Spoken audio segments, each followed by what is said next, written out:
الحمدللہ وحدہ لا شریک لہ والصلاة والسلام علی من لا نبی بعد۔ قربانی کے جانور کو جس طرح مرد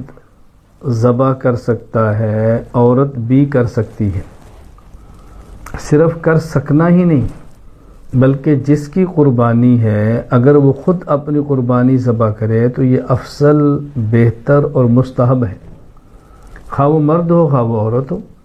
تو جس عورت نے قربانی کرنی ہے وہ قربانی کے اپنے جانور کو خود ذبح کرے تو یہ بہتر ہے، افضل ہے۔ صحیح بخاری میں حدیث پاک موجود ہے، حضرت کعب بن مالک رضی اللہ تعالیٰ عنہ فرماتے ہیں، ایک عورت نے بکری کو ذبح کیا تو حضور اکرم صلی اللہ علیہ وسلم سے اس کے بارے میں پوچھا گیا، ان امرأۃ ذبحت شاۃ بحجر